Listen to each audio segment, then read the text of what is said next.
Welcome to the Bravo Papers, a safe space for all us Bravo fans who love to analyze, deconstruct, and talk about our favorite Bravo shows ad nauseum. So join me, Bravo and Botox, and we'll catch up on all the Bravo news and read way too much into our favorite shows and Bravo celebrities.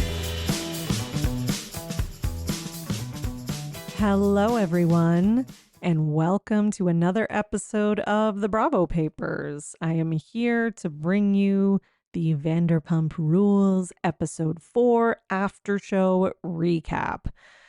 That's a mouthful, but just want to make it clear to the listeners that this is a recap of the after show, not a recap of the actual show. I also just wanted to say that yes, I did see the New York Times article covering Tom Sandoval and the Interview magazine where he's eating grocery store cake and etc. I do talk about the New York Times interview in my Bravo Weekly News episode, which will be released Friday morning this week. So, stay tuned for that because I've got some thoughts. And as for the Interview magazine, listen, I didn't read it. I'm not going to read it. I've given this man enough attention this week and I saw the cake pictures. So I guess I can talk about that for a minute in the sense of what were those? They were not good. And listen, I'm not saying this to put down the photographer or to insult them. I know they were doing their job, I guess, but they're not even good photos. And again, listen, I can't look at them from a objective lens. I can't stand him. When I look at him, I see eyes with no soul. So it's really hard for me to look at those pictures and appreciate them, even if they were nice pictures. But I don't really think that they were, because when I looked at the New York Times pictures, I could appreciate the quality of those pictures and appreciate that they were nice pictures. They actually bothered me because I was like, it's not fair. He doesn't deserve these. And he's probably looking at these like, ooh, he's probably still looking at the Interview magazine ones with that same reaction because God knows, like, he probably thinks he's like, God's gift, right? But I don't know. I just thought they were really cheesy and they were trying to do something with the birthday cake thing and it didn't work. They were trying to do some, like a juxtaposition of like, he's really fit and has a six pack and then he's eating these like cakes and they're like cheap cakes and he's like, giving these little like mischievous looks and trying to make it look sexy. And it was a fail, a big fail. And if you ever want to eat grocery store cake again, I strongly recommend that you do not look at the pictures. So I guess that's one upside is I think next time I go to the grocery store, I'm not going to want that cake. So there's that. All right. So let's talk about the after show for episode 4. Listen, I didn't think this episode was very good. I made my opinion pretty clear on Twitter, but it's just not giving. This season's just not giving. It's getting a little repetitive. I can't. But, there was some good stuff in the after show. And, like I said last week, the after show is kind of giving more than the episodes are right now. So let's talk about it. So this after show is also shorter than some of the other ones. So just a heads up, this will not be as long as maybe my episode 3 after show recap. So Sheena says, they kind of start off by talking about Tom and the, possible suicidal thoughts that he may have had in that conversation he had with LVP. And Sheena says that she had a friend who took their life and she felt like she made basically some comments that were insensitive or something along the lines of like, well, things that are happening to you are because of your own actions. And then I guess she felt some responsibility for that and, felt guilty about it. And she doesn't want to make that mistake again. Now, then they switch over to Ariana, who says, basically, I take that kind of thing very seriously, like suicidal ideation seriously. But she also says it's, she's in a weird position or a difficult position because Tom wasn't taking it seriously for her and actually used it as fodder on Howie Mandel's podcast, as many of us remember, including me. And that's kind of been my issue with this whole thing, is that everyone is like, you have to take it seriously. You have to take it seriously. No one is saying that we shouldn't take it seriously. Of course, people should listen if Tom is saying he's having those thoughts. But if he is, he needs, and Ariana says this on the after show, he needs to seek professional help.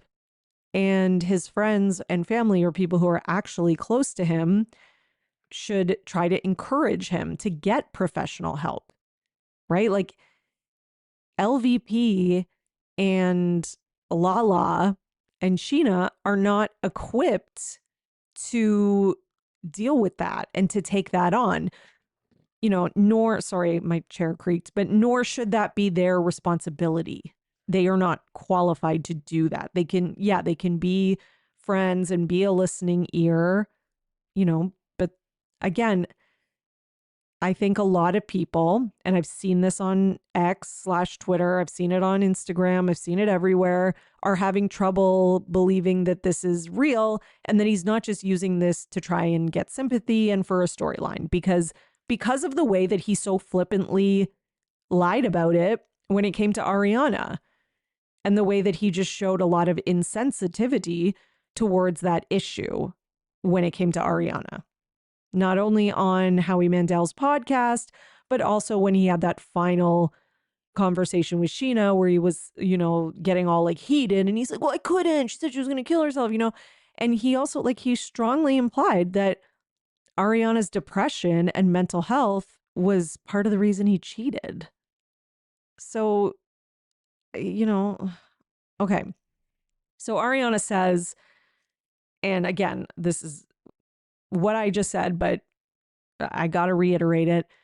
If that is the case, LVP should not be putting that on Sheena and Lala. They are not equipped and they're not responsible.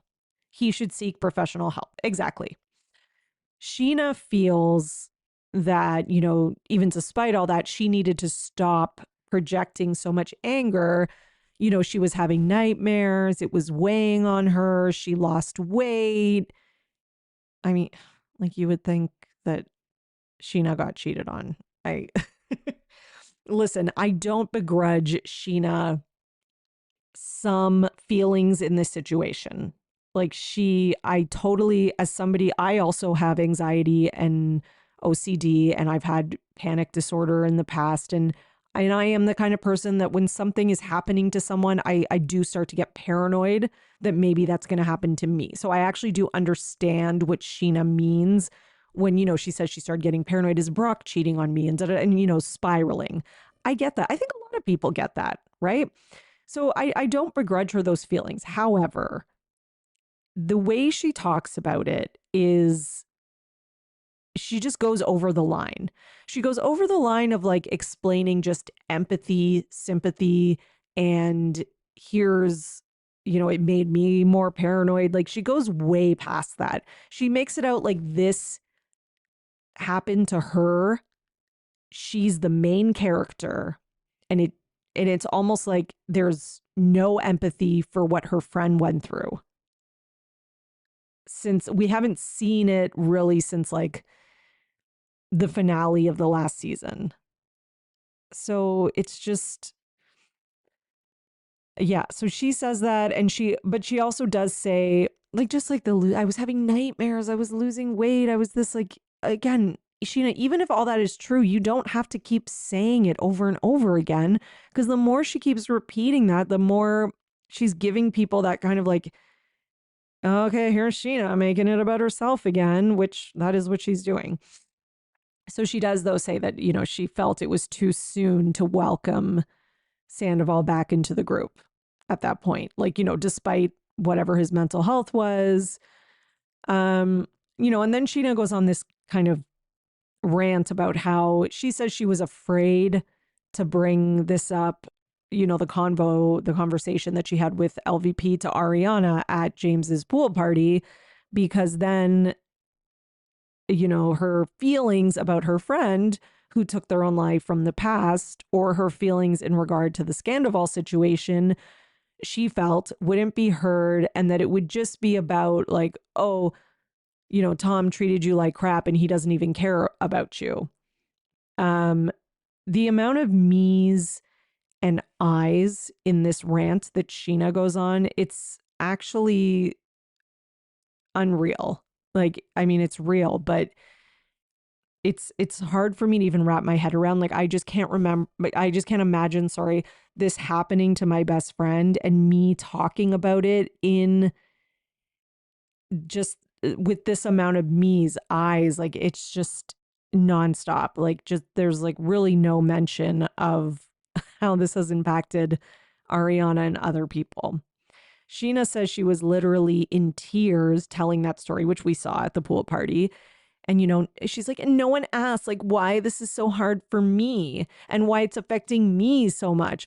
Well, the reason that no one really asked that, Sheena, is because it's not about you. This did not happen to you. Was there a ripple effect that did impact you? Yes. But again, this did not happen to you. Like, I don't know how someone needs to just say that to her over and over again until she gets it. Like, when she was telling, sorry, I'm acting like I'm talking to her. When she was telling Ariana about that in the pool, it's Ariana's been cheated on, heartbroken, and her entire life has been blown up. It's not her responsibility to deal with that, the fallout from that, the emotions from that, the heartbreak from that, the depression, the whatever else comes along with that. And then it's not her responsibility to also take care of you. Okay. If Sheena's having a hard time because of what happened to her best friend, I'm sorry, but that's kind of on Sheena to deal with. And that's something like her husband and family can support her with. Like, you don't, if I had a friend, like, it's not the same thing, but just say I had a friend who lost a family member to some tragedy. And it really affected me deeply because I love my friend and I hate seeing them go through that grief and torment. And maybe it did affect me deeply. And I started getting anxiety and getting paranoid about what if that happens to someone in my family that I love, etc. Those are all valid fears, paranoias, feelings that come along with it. But I'm not going to go to my friend and expect that person who is grieving and has been through this immense loss, that it's now their responsibility to take care of me. And it feels like that's what Sheena wants. And no, we're not talking about a death here. We're talking about cheating.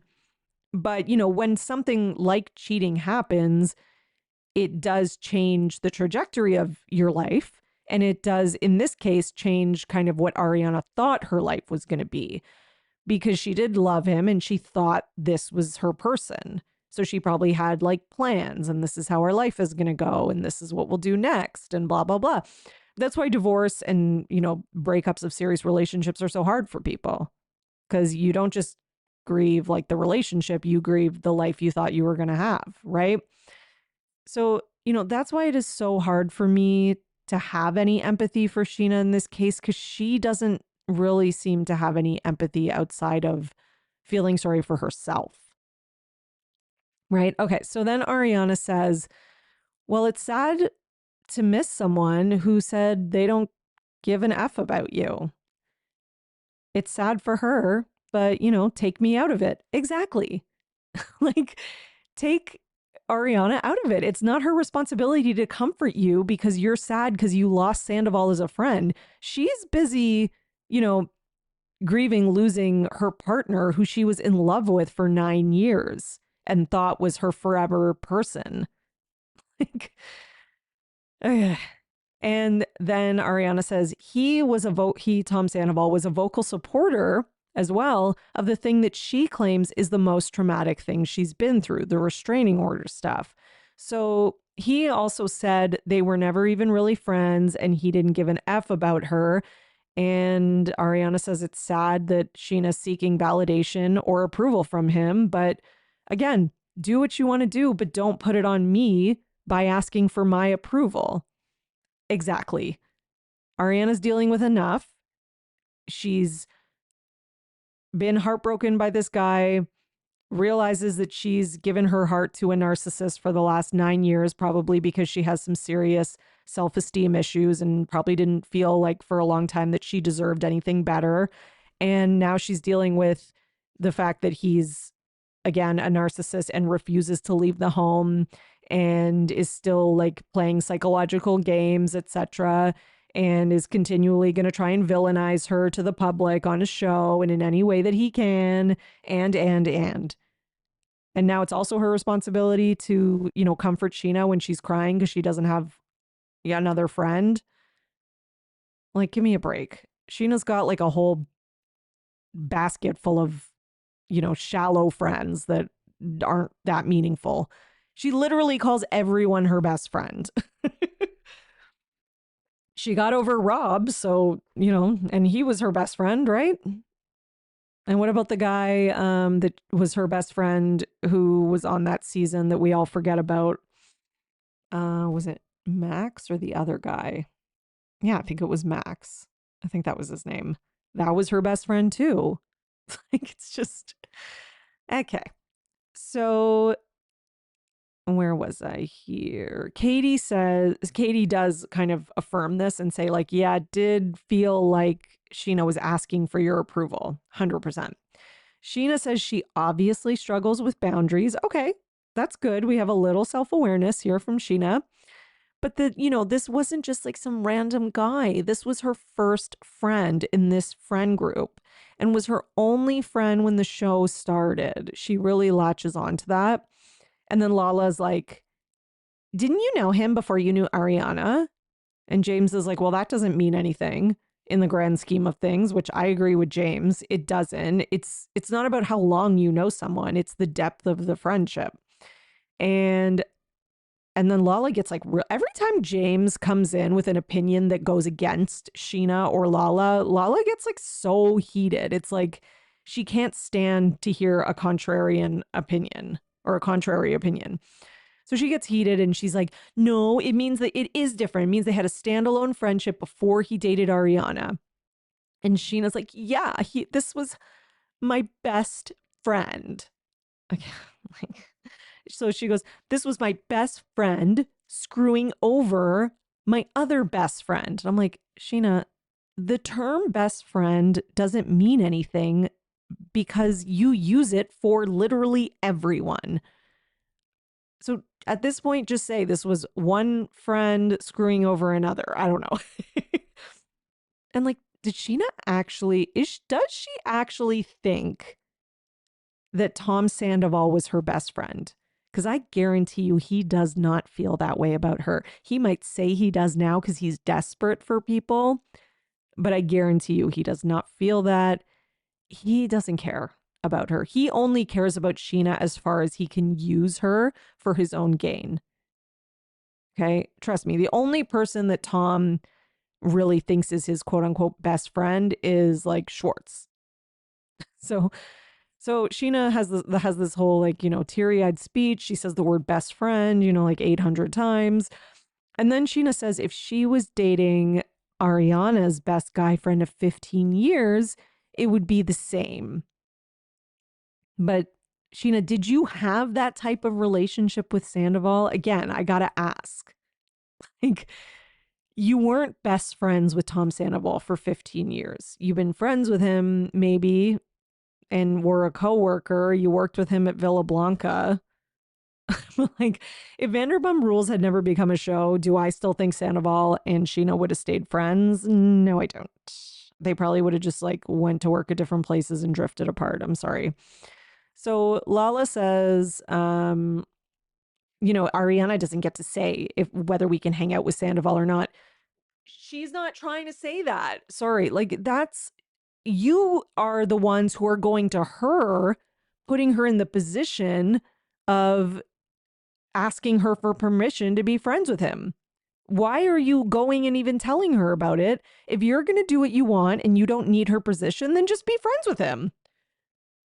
Don't even ask her or put her in that awkward position in the first place. And don't also gaslight and act like she's the one who's saying you need her permission. She's made a boundary, she's made it clear, and you can do what you want. Like, that's it. And if she does get upset about you hanging out with Sandoval and doesn't want you to hang out with him, then deal with that if it happens. So, and again, I do think that Ariana, now that she's like got the love goggles off and the haze and the fog has lifted, I think that she just has a more clear vision of who Sandoval is. So I think that's why she just says to Sheena, like, okay, you can, whatever, but just so you know, like, he doesn't really care. And as soon as he's, invited to things again, he's just going to go back to, like, it's just kind of a fair warning. So, oh yeah. So then Lala says, oh my God, this is my favorite part. Lala's like, to James, she's like, can you imagine if I went to Schwartz and said, you can't play pickleball with Rand? What? Like, I literally, I rewound it. I was like, she didn't just say that. Okay, but then listening to it in the full context, and James goes, you did say that. And Lala's like, yeah, but no, but if I still lived in the house, I wouldn't have a leg to stand on. What? Where is the logic in this, Lala? It's like, yeah, I get Ariana still lives with Tom, but she doesn't live with Tom still because she wants to and because, they're broken up, but they're still besties and they're braiding each other's hair and having pillow fights and, making popcorn and watching TV together. Like, they live together because he refuses to leave, even though he should have left. And he refuses to sell the house, which is what she wants to do. And it's basically a power struggle. Like, neither of them wants to give up a property that they both invested a lot of money in, which again is understandable. But again, one person wants to do the most logical solution, which is the compromise, which is selling and going your separate ways. And the other person doesn't. And the other person is obviously Sandoval. So, like, Lala's acting like Ariana and Tom are still there together and like they're cool with each other. Like, that doesn't mean anything. So James is basically like, yeah, but they don't see each other. Like, it's separated. And Lala responds and she goes, you know what? Suck my D. That's what she says. That's her response. I'm like, yeah, that's the response of someone who knows their argument makes no sense and they have nothing to say back. Like, they have no retort. And then Lala's like, no one gives Sheena grace. Like, give me a break. Why does Sheena need grace? Again, this did not happen to Sheena. Okay. So then they talk about Graham and him ending up in a dog pound. Well, that's what Sandoval says.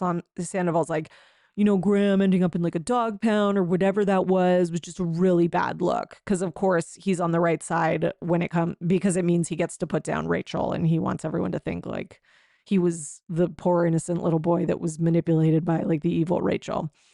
And then Ariana mentions that Graham was a very aggressive dog. Like, he would even try to bite when you're giving him food or like, doing something that a dog would normally like.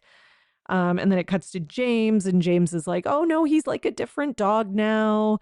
I take him to the vet once a month just for a checkup. He's so good and all this. I'm skeptical of how Graham actually is, or Hippie, whatever. I think that's his new name. Hopefully he's, done the right thing and is getting that dog actual training and help so that, because clearly, like, if this dog is like aggressive and biting and all this stuff, the dog is not happy. And clearly this dog hasn't been given consistent, proper care. Who's to blame for how the dog bites and is acting? Is it probably partly James? Yes. And it is also partly Rachel because she also didn't take the responsibility to do what that dog needed. So, I understand people are like, oh, yeah, James definitely, da da da. And I totally agree that James had a huge part because it sounds like he was, antagonizing or letting the dog bite him and not enforcing rules. But, they both really dropped the ball, period. Um, so Lala talks about her conversation with Schwartz at the pool party. And she says that she, decided that she was going to try to empathize with him because she wanted Grace when she went through a hard time, like when her dad passed away, and she knew Schwartz was going through a hard time with his brother and his dad. And she wished people had given her grace, which that's fine. That makes sense. Schwartz said he did miss their friendship, like his friendship with Lala, and that they have always had like a special connection on the side. And, Schwartz said he was isolated by association with Sandoval and that, he's a bit bitter in terms of like being told by Lala and other people that he needs to cut Sandoval off. But he says he does understand why they would say that and does understand their perspectives. And then Sandoval jumps in and he does not like that. So Schwartz makes that comment and Sandoval's like, well, I don't understand that because like, well, you should dump your best friend and business partner like because I cheated or whatever, which, yeah, I hate to say this. I do get what he means, but that Lala's more looking at it from a business standpoint, which she says. Like Lala says, basically, Schwartz needs to understand that you can still be friends with him. And I agree with her about this, but it's the business relationship that's really sinking you. She's like, if he sticks closely to Sandoval and stands by him with all like his business and stuff, Sandoval's going to sink himself and you, which is, again, we are seeing that come to fruition this week, especially with the New York Times article, with the Interview magazine, the podcast interview with Nick Viall. Like, this guy is doing himself no favors. He's being given a redemption edit and he's still messing it up. He's being given gifts from the producers and editors and he still manages to fumble it. So, the writing is on the wall for the show unless there's a drastic change this season, but so far it is. And I don't know how much more longevity it has. So, Schwartz does need to figure out what he's going to do on his own in the future without Sandoval. Because, like, riding the wave from the scandal, it's not going to last that much longer. Right. And he needs to figure out, what can I do? What else can I do? Where can I go? How can I support myself in a way that has longevity? And Sandoval is not the horse that is going to ride you off into the sunset, Schwartz.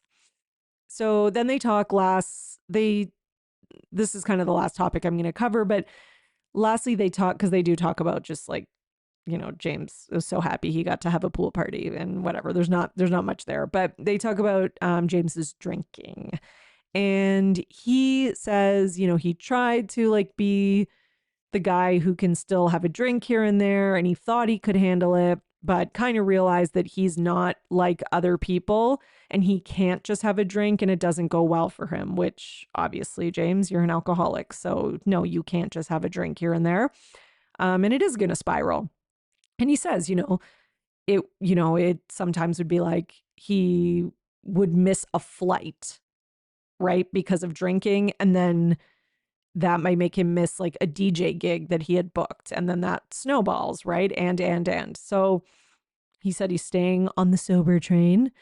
And Lala's like, yeah, like your mom. And he said, yeah, his mom's 6 years sober. His best friend is sober. So clearly he has people around him who will support him in this. And it's clear that Allie will support him as well. And he says, he doesn't miss drinking and he's seen how well Lala's done and wants to follow in her footsteps. So I hope that's true for his own sake and for Allie's sake. Does it make the best TV?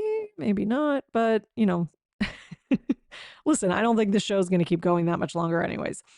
So he might as well do what's best for his DJ career at this point.